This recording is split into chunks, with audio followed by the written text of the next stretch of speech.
OK, on part le chapitre 4 qui s'intitule Le trône blanc. On se lance maintenant. Je contemplais une dernière fois l'immense chambre à l'intérieur de la montagne. Les pierres précieuses et les trésors qui représentaient les vérités du salut étaient un spectacle incroyablement glorieux. Il semblait qu'il n'y eût pas de fin à leur étendue, ni de possibilité d'appréhender leur beauté dans sa totalité. Je ne pouvais imaginer que les salles contenant les autres grandes vérités de la foi puissent être plus glorieuses. Ceci m'aida à comprendre pourquoi tant de chrétiens ne voulaient jamais quitter ce niveau, satisfaits d'admirer seulement les doctrines fondamentales de la foi. Je savais que je pouvais rester là, pour l'éternité, sans jamais m'ennuyer. C'est alors que l'aigle qui se tenait près de moi m'exhorta. « Tu dois continuer, dit-il. » Quand je me retournai pour le regarder, il poursuivit en baissant la voix. « Il n'y a pas de paix et de sécurité plus grande que de demeurer dans le salut du Seigneur. On t'a amené jusqu'ici pour le savoir parce que tu auras besoin de cette foi là où tu vas. Mais tu ne dois pas rester ici plus longtemps. » La déclaration de l'aigle sur la paix et la sécurité me fit réfléchir au courage des guerriers qui avaient combattu depuis le premier niveau de la montagne, celui du salut. Ils avaient si bien combattu, ils avaient délivré tant de captifs. Ils avaient aussi été grièvement blessés. Il me semblait n'avoir trouvé là ni paix ni sécurité.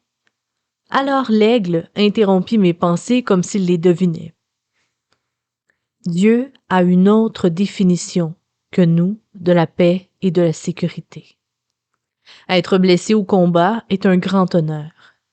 C'est par les meurtrissures du Seigneur que nous sommes guéris, et c'est aussi à travers nos meurtrissures qui nous est donné l'autorité de guérir. À l'endroit même où l'ennemi nous blesse, nous recevons sa puissance de guérir les autres une fois que nous sommes nous-mêmes guéris. La guérison était une partie fondamentale du ministère du Seigneur. Et il en est de même pour le nôtre. C'est pourquoi le Seigneur permet que des choses mauvaises arrivent à son peuple, afin qu'ils reçoivent la compassion pour les autres par laquelle la puissance de guérison agit. C'est ainsi que l'apôtre Paul parla des coups et des jets de pierre qu'il avait reçus lorsque son autorité fut mise en question. Toute blessure, toute chose mauvaise qui nous arrive peut être transformée en autorité pour faire le bien. Chacun des coups que reçut Paul eut pour résultat le salut des autres. Chaque blessure que le guerrier reçoit en amènera d'autres au salut, à la guérison, à la restauration. Les paroles de l'aigle étaient un encouragement. Et comment, oui? Dans cet environnement glorieux des trésors du salut, cette vérité devenait encore plus claire et pénétrante. J'avais envie d'aller la proclamer du sommet de la montagne pour tous ceux qui combattaient encore. Sois encouragés. Puis l'aigle poursuivit. Le Seigneur permet que nous soyons blessés pour une autre raison. Il n'y a pas de courage s'il n'y a pas de réel danger. Le Seigneur avait dit qu'il serait avec Josué quand il combattrait pour la terre promise. Mais il n'a cessé de l'exhorter à être fort et courageux. C'était en vue du combat et du réel danger qu'il affronterait. C'est de cette façon que le Seigneur éprouve ceux qui sont dignes des promesses. Je regardais l'aigle et pour la première fois, je remarquais des cicatrices dans ses plumes déchirées et cassées. Cependant, les cicatrices n'étaient pas laides. Elles étaient bordées d'or, qui cependant n'était pas un métal, mais plutôt de la chair et des plumes. Je vis alors que la gloire qui irradiait de l'aigle émanait de cet or, ce qui rendait son apparence si impressionnante. « Pourquoi ne l'ai-je pas vu avant ?» demandai-je. « Tant que tu n'as pas contemplé ni mesuré les profondeurs des trésors du salut, tu ne peux voir la gloire de la souffrance pour l'amour de l'Évangile. » Une fois que tu l'as vu, tu es prêt pour les épreuves qui libéreront l'autorité spirituelle au plus haut degré dans ta vie. Ces cicatrices sont la gloire que nous porterons pour toujours. Ainsi notre Seigneur porte encore sur lui, au ciel, les blessures qu'il a endurées. Et tu peux voir encore ces blessures et celles de ses élus, que ses élus subissent à cause de lui. Ce sont les médailles d'honneur dans le ciel. Tous ceux qui les portent aiment Dieu et sa vérité plus que leur vie. Voilà qui sont ceux qui suivent l'agneau, partout où il va, prêts à souffrir à cause de la vérité, de la justice et du salut des hommes. Les vrais chefs de son peuple, qui ont l'autorité spirituelle authentique, doivent d'abord avoir prouvé leur consécration de cette façon. Je regardais le chef de la cohorte d'anges qui me suivait. Je n'avais jamais été témoin d'une profonde émotion chez un ange. Mais ces paroles le bouleversaient de toute évidence profondément. Lui et tous les autres. Je pensais vraiment qu'il allait pleurer.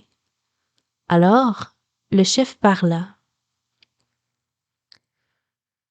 Nous avons contemplé bien des merveilles depuis la création. Mais la souffrance volontaire des hommes pour le Seigneur et pour leurs semblables en est la plus grande de toutes. Nous aussi devons combattre parfois, et nous souffrons. Mais là où nous demeurons, il y a tant de lumière et de gloire que c'est facile. Quand des hommes et des femmes demeurent dans les lieux de ténèbres et de péché, sans être encouragés, et ne contemplant cette gloire qu'en espérance, même les anges les plus grands sont amenés à plier le genou et à servir avec joie ces héritiers qui ont choisi de souffrir pour cette espérance, ressentie si faiblement dans leur cœur. Au début, nous ne comprenions pas pourquoi le Père décrétait que les hommes auraient à marcher par la foi, sans pouvoir contempler la réalité de la gloire du monde céleste, et en subissant une telle opposition. Mais à présent, nous comprenons que par ces souffrances, il est prouvé qu'ils sont dignes de recevoir la grande autorité qui leur sera conférée en tant que membres de la propre maison de Dieu. Donc, cette marche par la foi est la plus grande merveille dans le ciel. Ceux qui passent l'épreuve sont dignes de s'asseoir avec l'agneau sur son trône, car il les a rendus dignes. Ils ont prouvé leur amour. Alors l'aigle s'exclama. Le courage est une démonstration de foi. Le Seigneur n'a jamais promis que son chemin serait facile, mais il nous a assuré qu'il en valait la peine. Le courage de ceux qui ont combattu au niveau du salut a amené des anges du ciel à mesurer l'œuvre que Dieu a forgée parmi les hommes déchus. Ils ont reçu leurs blessures dans un affrontement terrible, alors qu'ils ne voyaient que des ténèbres et une apparente défaite de la vérité, tout comme notre Seigneur sur la croix. Malgré tout, ils n'ont pas reculé, ils n'ont pas abandonné. Alors je regrettais encore de n'être pas resté au niveau salut, pour combattre avec tous ces autres âmes vaillantes. À nouveau, comprenant mes pensées, l'aigle en interrompit le cours. Quand tu gravissais la montagne, tu faisais aussi preuve de foi et de sagesse, ce qui libère aussi l'autorité. Ta foi a délié bien des âmes afin qu'elles viennent à la montagne chercher le salut. Toi aussi, tu as reçu des blessures, mais ton autorité dans le royaume vient plus de tes actes de foi que de ta souffrance. Parce que tu as été fidèle en peu de choses, il te sera fait de grand honneur de retourner pour souffrir afin que tu puisses devenir le chef d'un plus grand nombre. Mais souviens-toi que nous travaillons tous dans le même but, peu importe que nous bâtissions ou que nous souffrions. Beaucoup d'autres âmes rempliront ces salles, à la grande joie du ciel, si tu vas plus haut. À présent, tu as été appelé à monter et à construire, mais plus tard, tu auras l'honneur de souffrir si tu es fidèle. Je me retournai et vis la porte sombre et menaçante au-dessus de laquelle il était écrit « Le trône de justice de Christ ». De même que la chaleur et la paix avaient inondé mon cœur chaque fois que je regardais les grands trésors du salut, De même, la peur et l'insécurité s'emparèrent de moi lorsque je regardais cette porte. De tout mon être, je voulais rester dans cette salle et ne pas passer cette porte. Une fois encore, l'aigle fit écho à mes pensées. Avant de franchir la porte qui mène à quelque grande vérité que ce soit, tu auras le même genre de sentiment.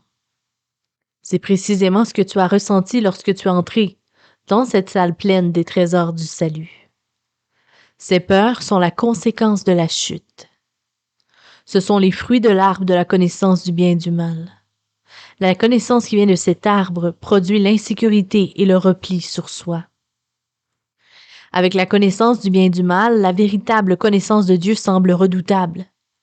Alors qu'en fait, chaque vérité de Dieu engendre toujours plus de paix et de sécurité.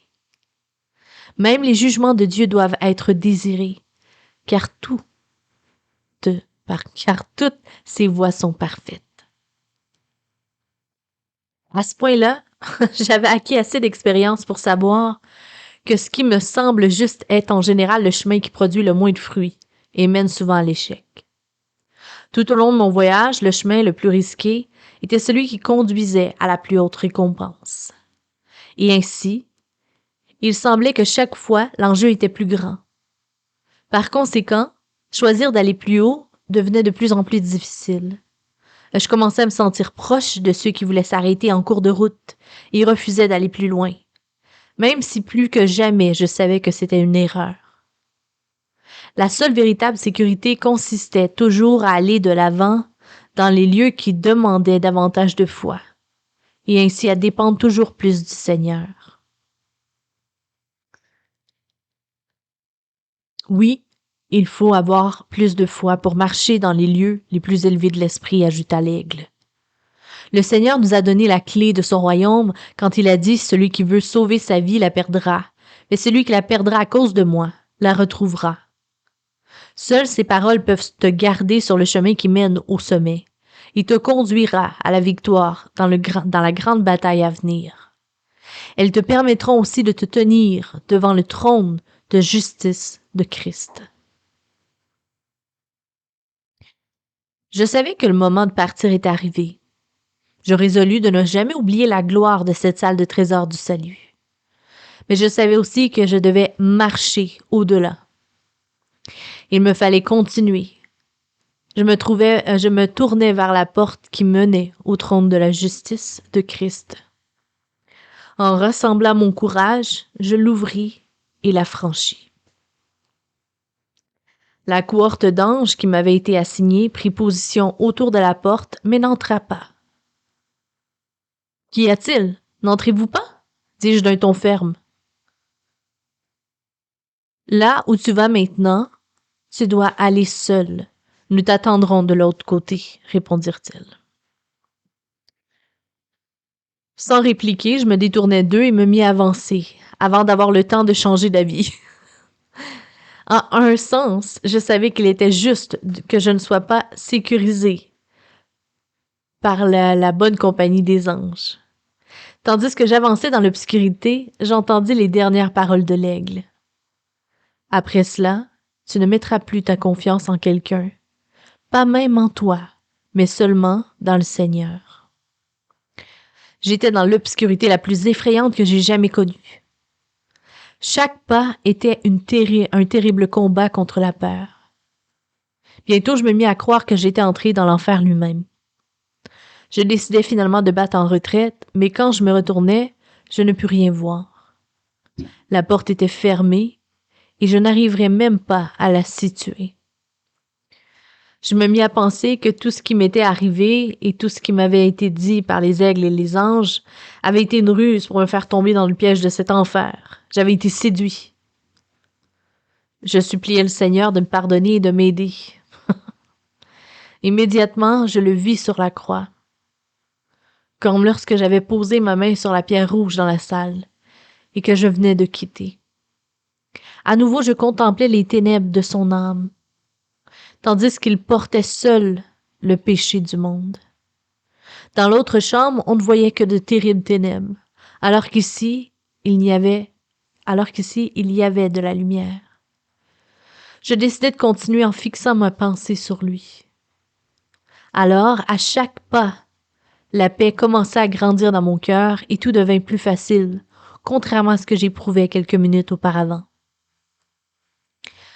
Bientôt, je ne remarquai plus l'obscurité et ne sentis plus le froid.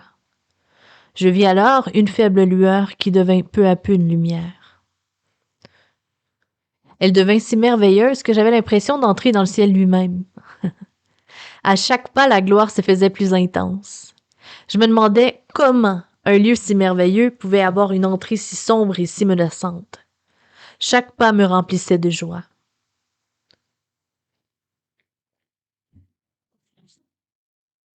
Puis, le chemin s'élargit en une salle si vaste qu'il me semblait que la terre elle-même ne pourrait la contenir. On ne pouvait imaginer trouver une beauté comparable dans l'architecture terrestre. Elle dépassait de loin tout ce que j'avais pu expérimenter, le jardin ou la salle des trésors du salut. À ce moment, la joie et la beauté me submergèrent aussi intensément que la peur et les ténèbres quelques minutes plus tôt. Je compris alors que chaque fois que je connaissais une grande peine ou les ténèbres de l'âme, une paix et une gloire bien plus grandes suivraient. Tout à fait au fond de la salle se trouvait la source de la gloire qui se diffusait partout ailleurs. Je savais que c'était le Seigneur lui-même, et même si je l'avais déjà vu de nombreuses fois, je commençais à avoir un peu peur tout en m'avançant vers lui. Cependant, cette peur était aussi une peur sainte qui ne faisait que rehausser la grande joie et la grande paix que je ressentais. Je savais que le trône de justice de Christ offrait plus de sécurité que je n'en avais jamais connue, tout en inspirant une crainte plus grande mais plus pure. Je ne remarquais pas l'énorme distance jusqu'au trône. C'était si merveilleux de marcher là, tout simplement, qu'il m'était égal de mettre 1000 ans pour l'atteindre. En termes terrestres, il me fallut en effet longtemps. Cela me semblait durer des jours et des jours, mais pouvait être aussi des années. En quelque sorte, le temps terrestre ne signifie plus rien. Mes yeux étaient fixés sur la gloire du Seigneur, au point que je remarquais seulement beaucoup plus tard que je passais devant des multitudes de gens alignés sur ma gauche. Il n'y avait autant à ma droite, mais si éloignés que je les vis seulement en arrivant près du trône. Alors je les regardais, et je dus m'arrêter. Ils étaient plus éclatants, plus majestueux que quiconque. Leur attitude était fascinante. Jamais une telle paix, une telle assurance n'avait illuminé un visage humain. La beauté de chacun n'avait rien de terrestre. Quand je me tournai vers eux, qui étaient les plus proches de moi, ils me saluèrent en s'inclinant comme s'ils me connaissaient. « Comment se fait-il que vous me connaissiez ?» demandai-je, surpris d'avoir l'audace de leur poser une question. « Tu es un des saints qui ont combattu le dernier combat, » répondit un homme proche de moi.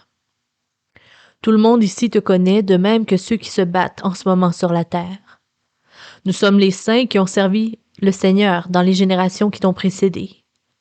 Nous sommes la grande nuée des témoins auxquels il fut donné de voir le dernier combat.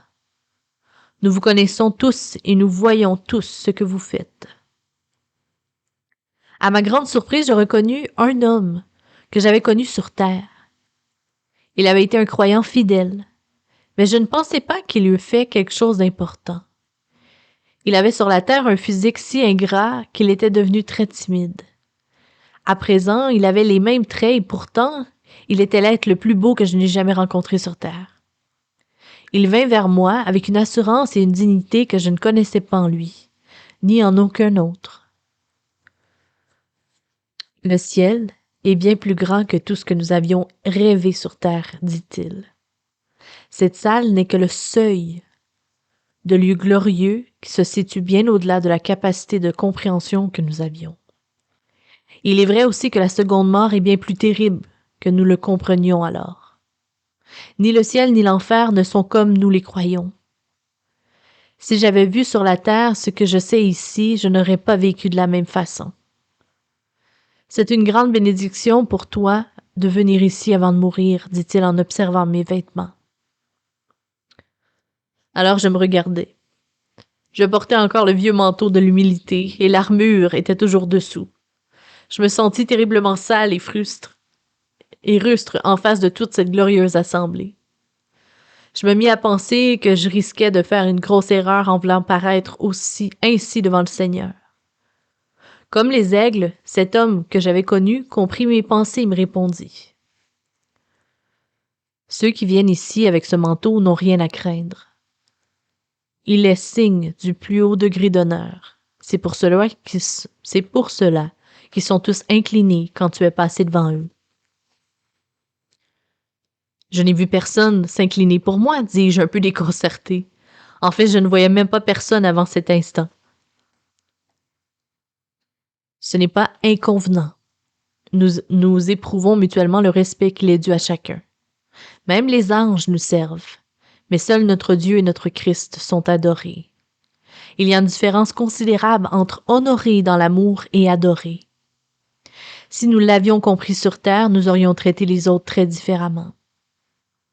C'est ici, dans la lumière de sa gloire, que nous pouvons pleinement nous connaître et nous comprendre, et avoir par conséquent de bons rapports les uns avec les autres. Je restais confus et j'ai dû faire un effort sur moi-même pour me retenir de m'incliner devant eux, tout en désirant me cacher tant que je me sentais indigne.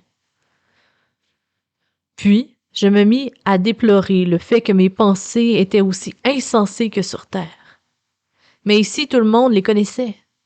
Je me sentais à la fois impure et stupide, me tenant devant eux comme étant si pure et si digne de respect. À nouveau, l'homme que j'avais connu répondit à mes pensées. Nous avons des corps incorruptibles, mais pas toi. Notre pensée n'est plus liée par le péché.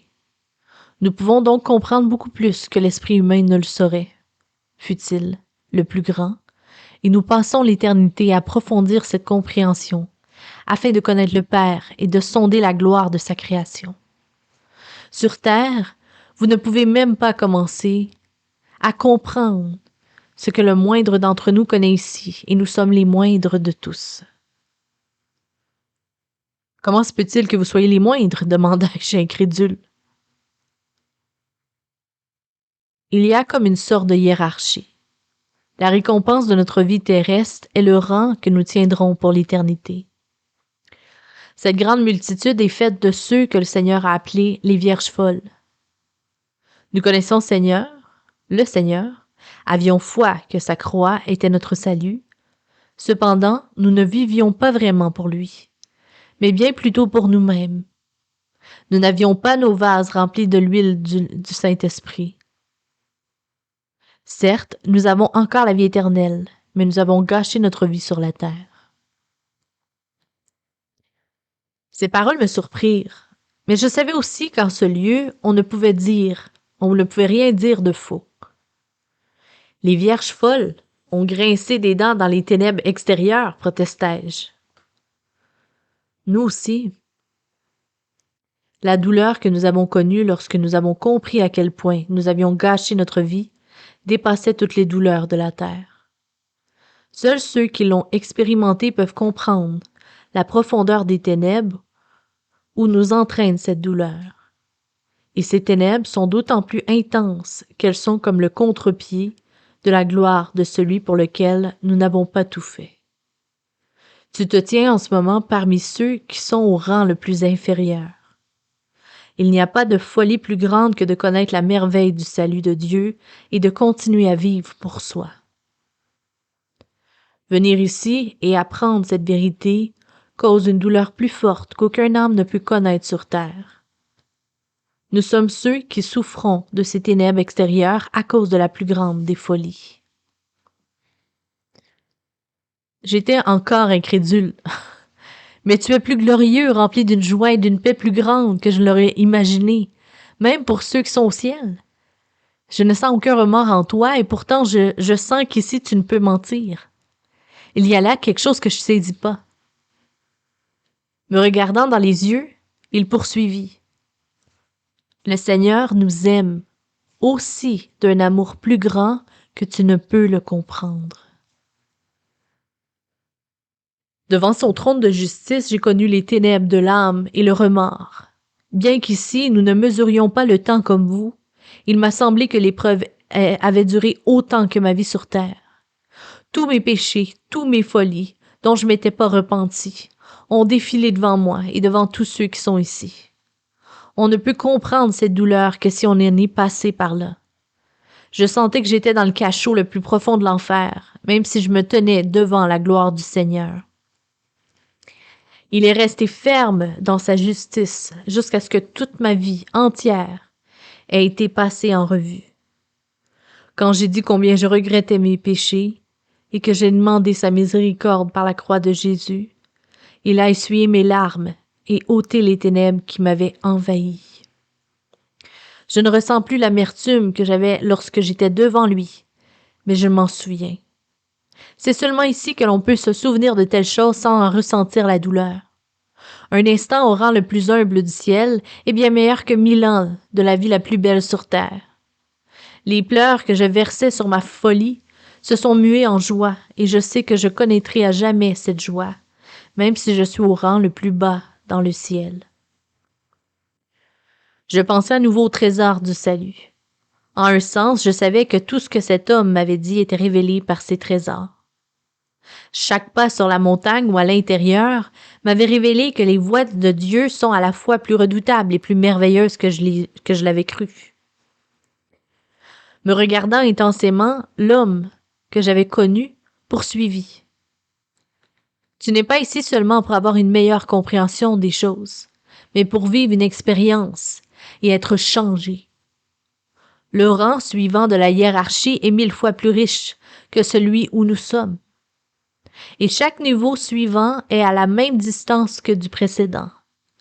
Ce n'est pas seulement parce que chaque niveau a un corps spirituel plus glorieux, mais il est plus près du trône d'où vient toute la gloire. Même ainsi, je ressens davantage la douleur de mon échec. Je ne mérite vraiment rien. Je suis ici par la seule grâce du Seigneur et je suis très reconnaissant de ce que j'ai reçu. Il est digne d'être aimé. Je pourrais faire des choses étonnantes en différents endroits du ciel, mais je préfère rester ici seulement à contempler sa gloire, même si je ne suis qu'en bordure du royaume. Puis, le regard perdu au loin, il ajouta: tout le ciel est assemblé dans cette salle pour voir se dérouler son grand mystère et contempler ceux d'entre vous qui vont combattre le dernier combat. Peux-tu voir le Seigneur d'où tu es? Dis-je. Je vois l'éclat de sa gloire très loin, mais lui, je ne le vois point. Je peux voir beaucoup mieux que toi. Oui, je peux le voir, ainsi que tout ce qu'il fait. Je le vois d'ici et je l'entends. Je peux aussi contempler la terre. Il nous a donné tout ce pouvoir. Nous sommes la grande nuée de témoins qui vous contemplons, répéta-t-il. Il s'inclina, puis rejoignit les autres. Je repris ma marche en essayant de comprendre ce qu'il m'avait dit. Ouais, qui n'est pas évident quand même, hein? Tandis que je regardais la multitude qui m'avait dit être les vierges folles, celles qui avaient spirituellement passé leur vie terrestre à dormir, je savais que si l'un d'eux paraissait sur terre maintenant, il serait adoré comme un dieu. Pourtant, c'étaient les moindres de ceux qui vivaient ici. Puis je commençais à penser à tous les moments de ma vie que j'avais gâchés. J'en étais écrasée au point que je dus m'arrêter.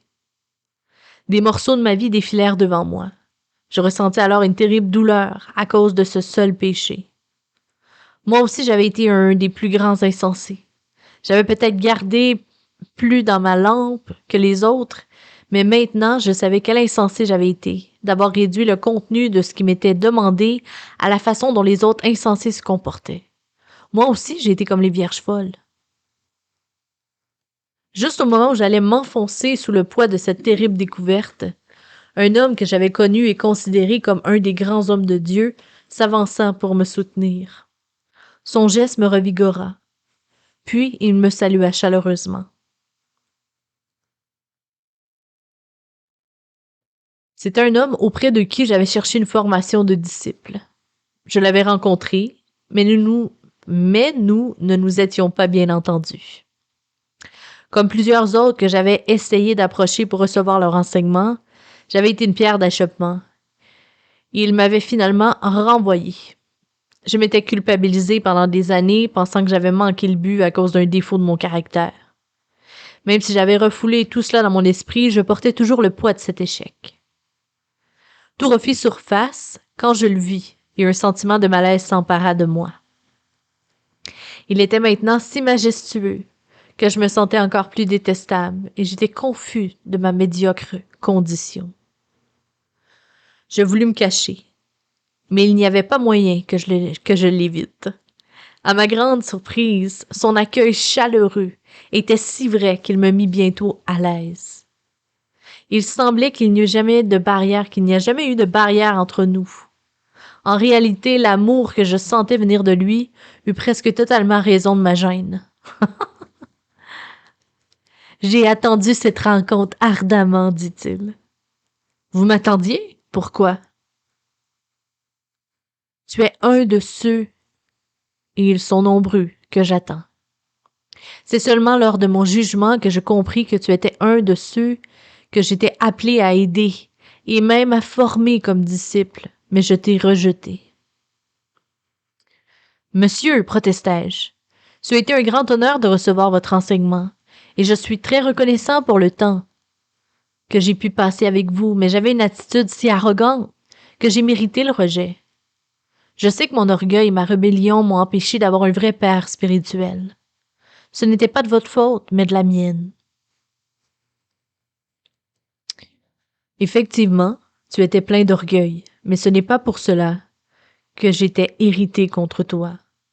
Je me sentais agressé à cause de mon insécurité, qui faisait que je voulais contrôler tout le monde autour de moi. J'étais offensé de ce que tu ne voulais pas accepter tout ce que je disais sans discuter. J'ai alors commencé à chercher en toi tous les défauts possibles pour justifier ton renvoi. J'ai commencé à sentir que comme je ne pouvais pas te contrôler, tu allais devenir un jour une gêne pour moi et mon ministère. J'estimais mon ministère plus que les gens pour qui il m'avait été donné. Alors je t'ai renvoyé, toi et beaucoup d'autres.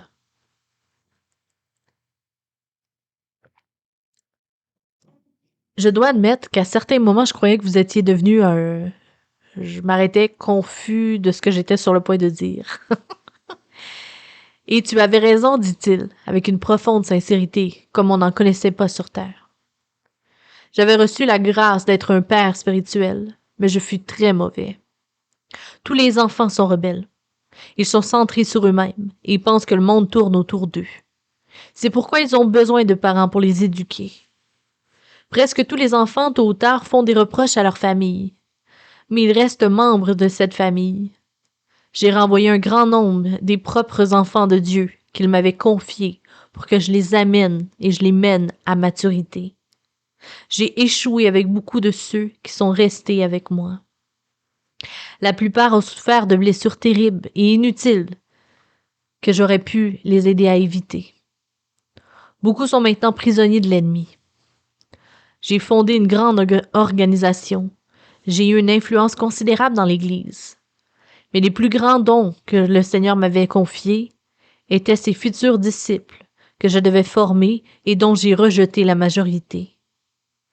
Si je n'avais pas été aussi imbu de moi-même et aussi soucieux de ma réputation, je serais roi ici.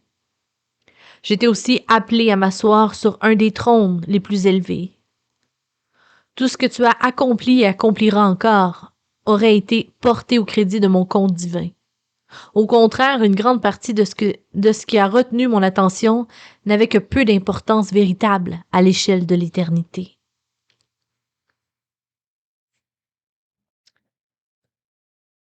Mais ce que vous avez accompli est étonnant. Ce qui paraît bien sur terre est vu différemment ici. Ce qui te fera roi sur la terre sera souvent une pierre d'achoppement qui t'empêchera d'être roi ici. Ce qui te fera roi ici est humble et sans apparence sur terre. J'ai échoué dans certains des meilleurs tests et certaines des meilleures occasions qui m'étaient données, et tu en étais une. Me pardonnes-tu? Bien sûr, dis-je embarrassé. Moi aussi, j'ai besoin de votre pardon. Je continue à croire que ce sont ma maladresse et ma rébellion qui vous ont posé problème. En fait, moi non plus, je n'ai pas laissé certains de ceux qui le désiraient m'approcher, pour la même raison que vous à mon égard.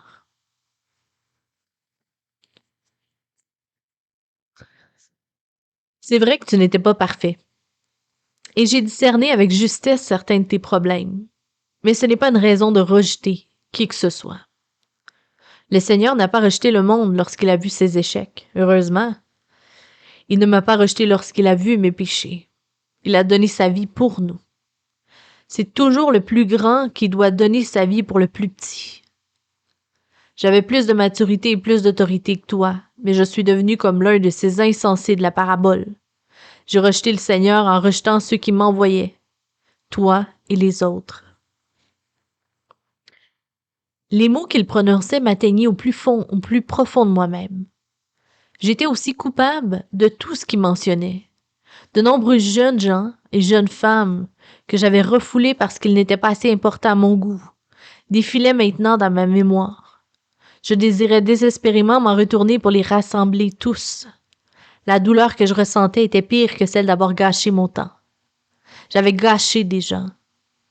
Maintenant, beaucoup d'entre eux étaient prisonniers de l'ennemi, blessés et capturés pendant la bataille sur la montagne.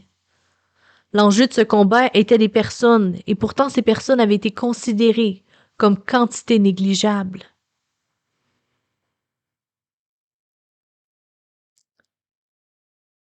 Nous nous battons pour des vérités plus que pour les personnes pour qui elles sont données.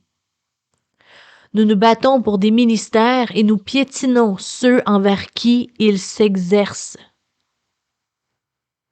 Et bien des gens me considèrent comme un leader spirituel. En vérité, je suis le plus petit parmi les saints, pensais-je tout haut. Je comprends ce que tu ressens, remarqua un autre homme. Je le reconnus. C'était celui que j'avais considéré comme un des plus grands leaders de tous les temps. L'apôtre Paul a dit à la fin de sa vie qu'il était le plus petit de tous les saints. Puis, juste avant sa mort, il s'est dit le plus grand des pécheurs.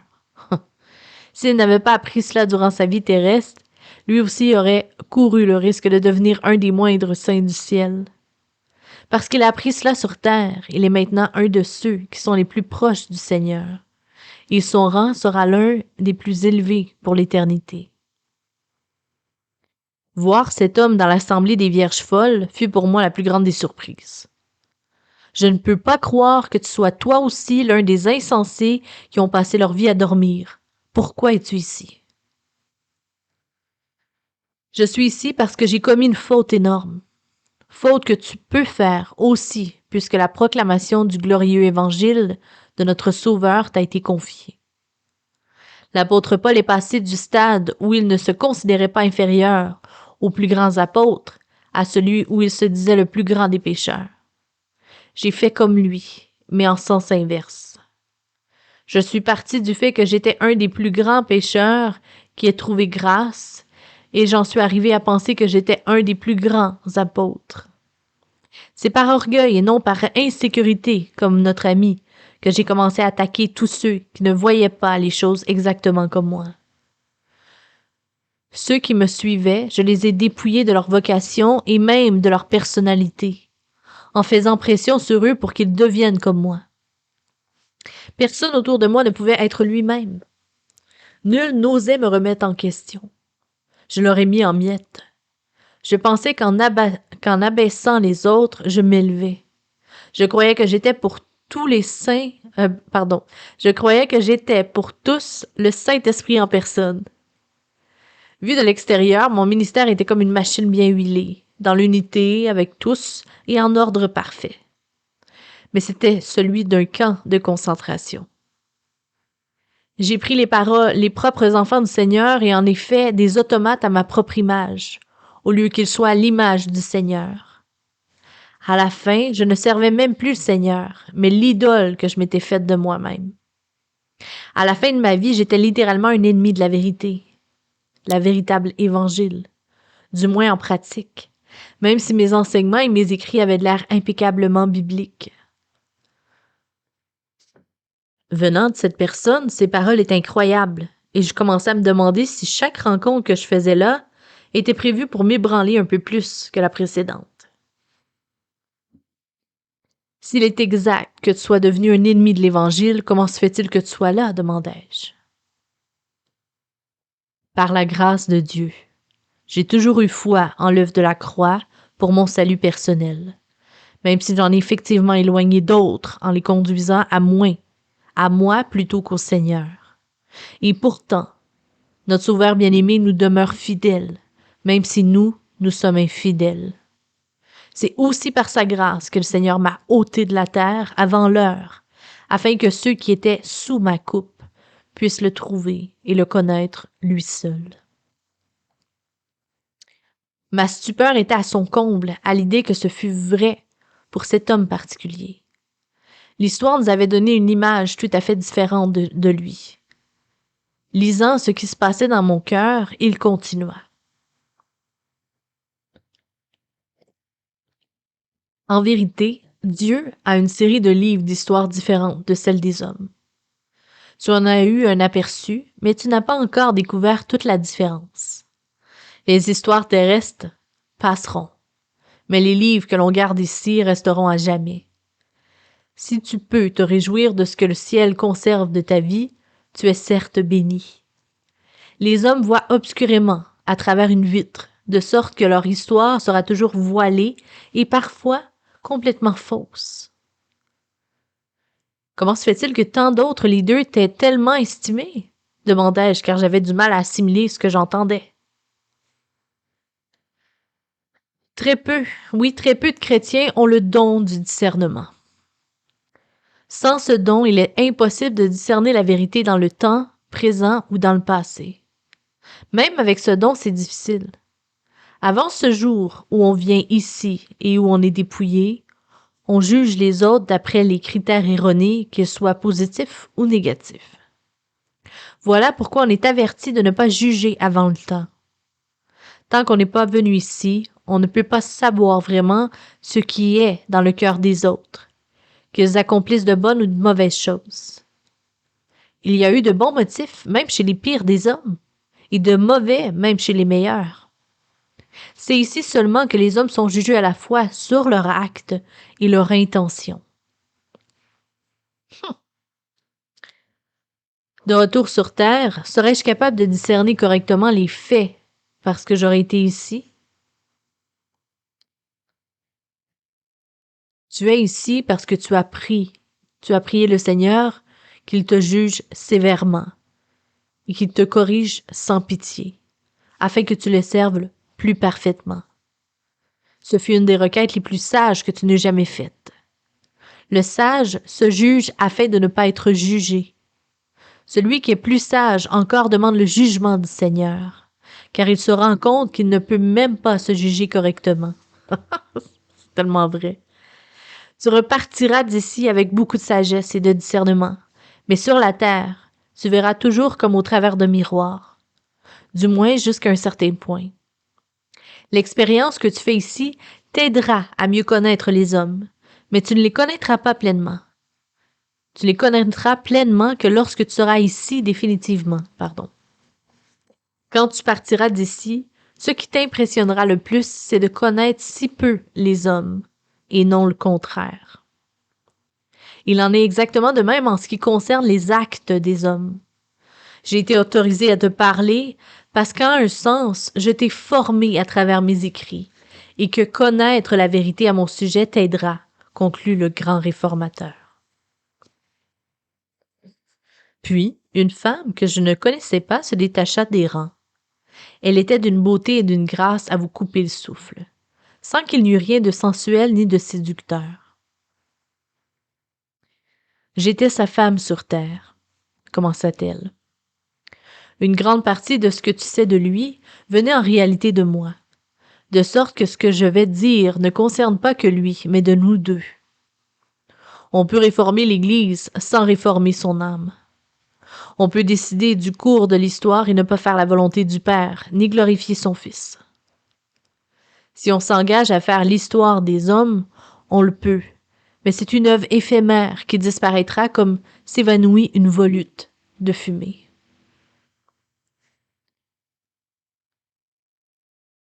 Mais ce que toi ou lui avez accompli a grandement influencé chaque génération après vous, et en bien.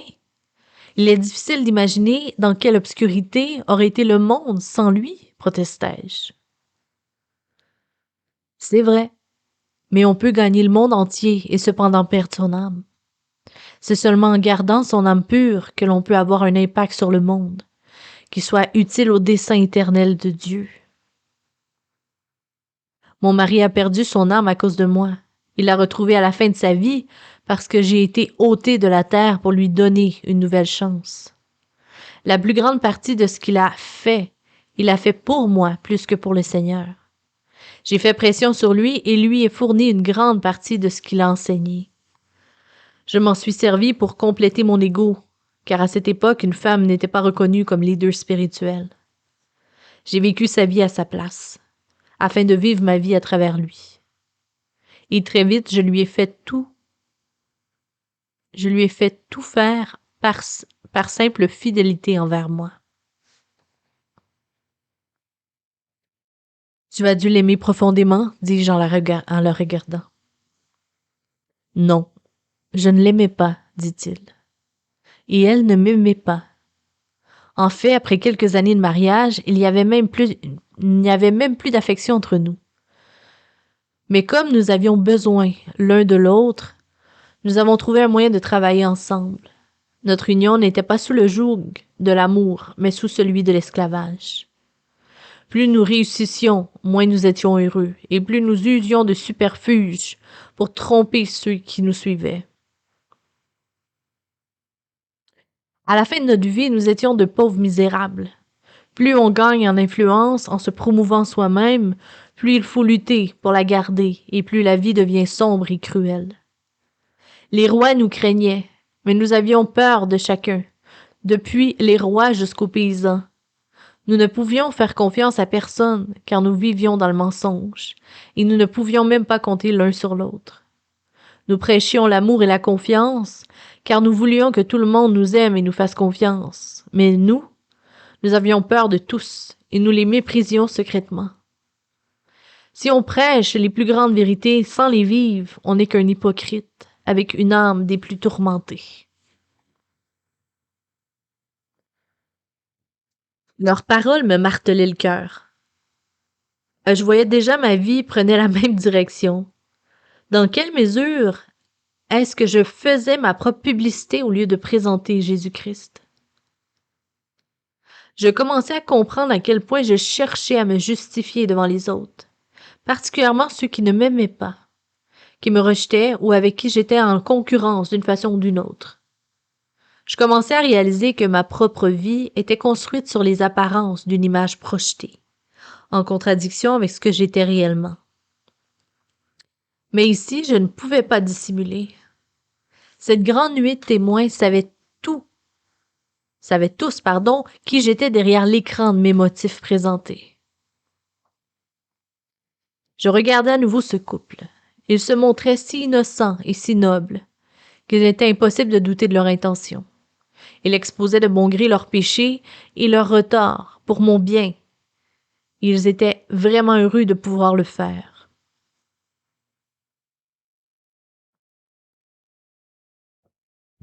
Il se peut que je me sois trompée sur toi, d'après ton histoire et tes récits. Mais j'ai encore plus d'estime pour toi maintenant. J'espère pouvoir emporter d'ici l'intégralité et la liberté que vous avez. Je suis fatiguée de vivre selon l'image projetée de moi-même. Combien je désire cette liberté. J'étais désolée et je voulais désespérément me souvenir de tous les détails de cette rencontre. Alors le grand réformateur me fit une dernière exhortation. N'essaie pas d'enseigner aux autres ce que tu ne fais pas toi-même. La réforme n'est pas seulement une doctrine. La vraie réforme vient seulement de la véritable union avec le Sauveur. Quand on est sous le joug de Jésus-Christ et qu'on porte les fardeaux qu'il donne, il est là et les portera lui-même. On ne peut faire ses œuvres qu'avec lui, et non pas seulement pour lui. Seul l'Esprit engendre ce qui est de l'Esprit. Si on est sous son joug, on ne fait rien pour l'intérêt de la politique ou de l'histoire. Tout ce qu'on fait à cause des pressions du pouvoir ou à cause des circonstances marquera la fin du véritable ministère. Tous les efforts produits pour entrer dans l'histoire ne feront au mieux que limiter les œuvres au domaine des faits. Ils ne sauraient avoir d'impact sur l'éternité. Si on ne vit pas ce que l'on prêche, on se disqualifie pour l'appel suprême de Dieu, comme ce fut pour nous.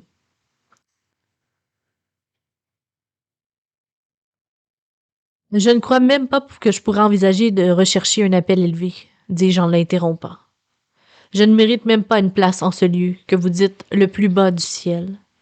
À plus forte raison, comment rechercher cet appel suprême?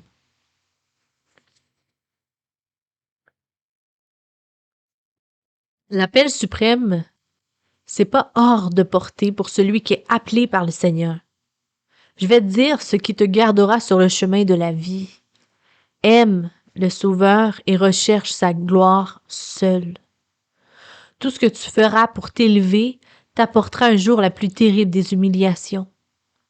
Tout ce que tu fais par amour vrai pour le Sauveur, pour glorifier son nom, étendra les limites de son royaume éternel et te donnera finalement une place bien plus élevée. Vis pour ce qui est écrit ici. Ne t'attache pas à ce qui est reconnu sur la terre.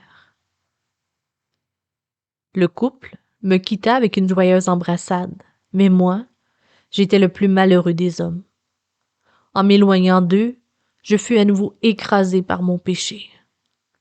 Toutes les circonstances dans lesquelles j'avais utilisé les gens à mes propres fins, ou même le nom de Jésus pour satisfaire à mes ambitions ou pour améliorer mon image, vinrent se bousculer dans mon esprit.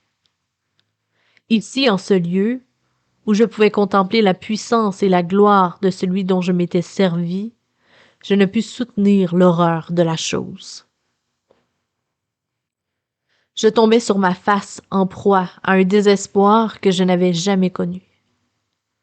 Après ce qui me parut être une éternité, où défilèrent gens et événements, je sentis que la femme du réformateur m'aidait à me relever. J'étais impressionné par sa pureté, surtout au moment où je me sentais si mauvais et si corrompu.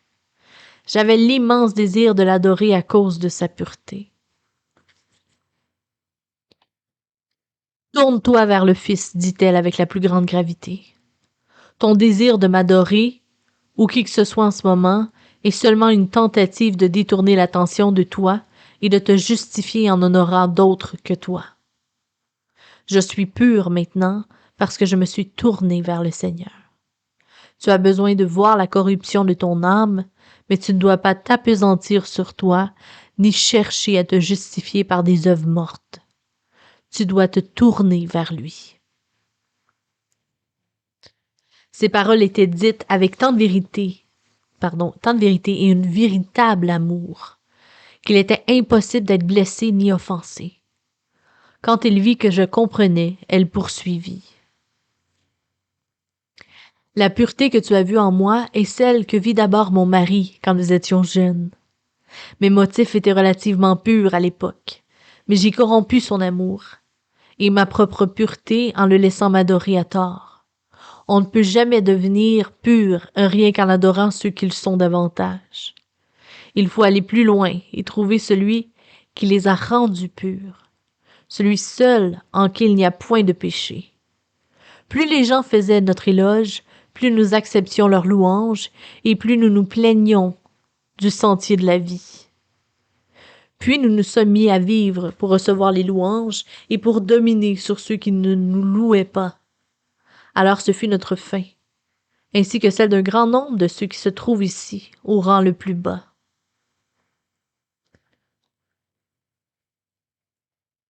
Désirant seulement prolonger la conversation, je posai la première question qui me vint à l'esprit. Vous est-il difficile à toi et à ton mari d'être ici ensemble? Absolument pas. Toutes les relations que l'on a sur Terre se retrouvent ici, mais elles sont purifiées par le jugement et par le fait qu'elles sont du domaine spirituel, comme nous-mêmes. Plus on est pardonné, plus on aime. Plus on est pardonné, plus on aime, exact. Après nous être pardonnés, mutuellement, nous nous sommes aimés davantage. Notre relation se poursuit, plus profonde et plus riche, du fait que nous sommes ensemble les co-héritiers du salut.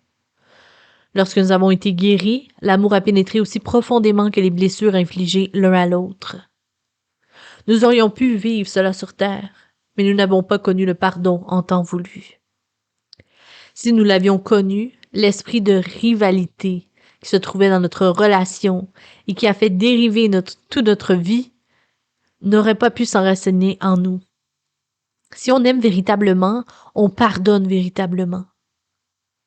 Plus il est difficile de pardonner, plus on est loin de l'amour vrai. Le pardon est essentiel, où nous allons trébucher et nous éloigner, d'une façon ou d'une autre, du chemin choisi pour nous. En même temps, je me rendis compte que cette femme qui m'avait amenée à cette confrontation si douloureuse avec ma dépravation était aussi la personne la plus attirante que j'eus jamais rencontrée. Ce n'était pas une attirance romantique, mais tout simplement, je n'avais pas envie de la quitter. Percevant mes pensées, elle recula d'un pas, indiquant ici qu'elle allait s'en aller. Mais elle voulut bien m'éclairer sur un dernier point. La pure vérité, dite dans l'amour pur, attirera toujours. Tu te souviendras de la peine que tu ressens ici et elle t'aidera tout au long du reste de ta vie. La douleur est bonne, elle te montre où se trouve le problème. N'essaie pas de l'alléger avant de trouver le problème. La vérité de Dieu amène souvent de la souffrance alors qu'elle révèle notre problème, mais sa vérité nous montrera toujours la voie vers la liberté.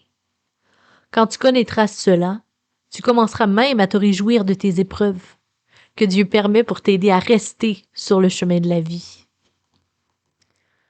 De plus, le fait que tu sois attiré vers moi n'est pas répréhensible.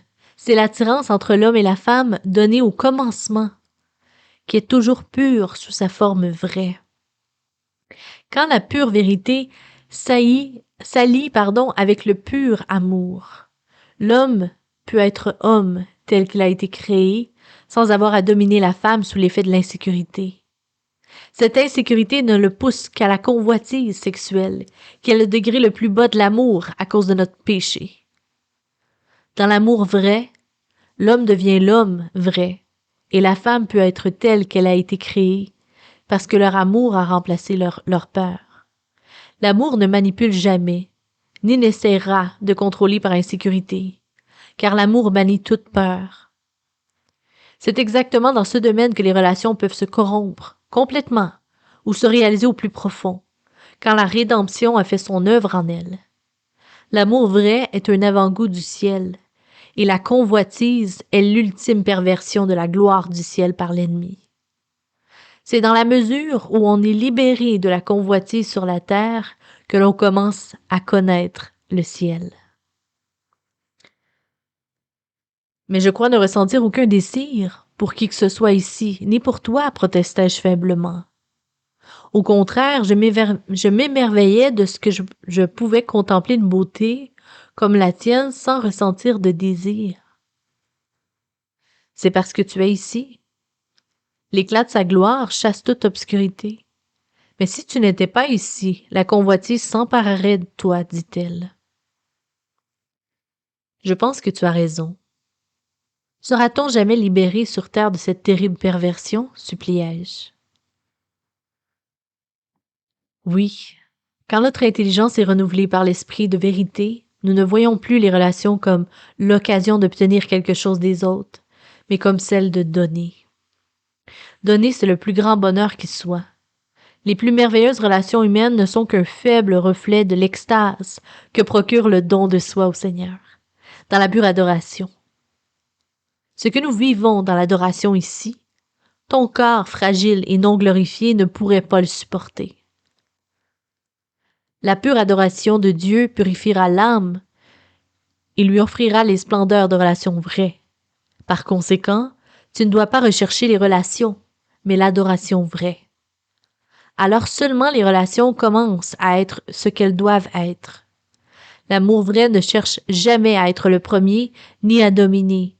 Il se fait au contraire serviteur. Si mon mari et moi avions respecté cela dans notre mariage, nous serions assis près du roi et cette grande salle aurait reçu beaucoup plus d'âmes.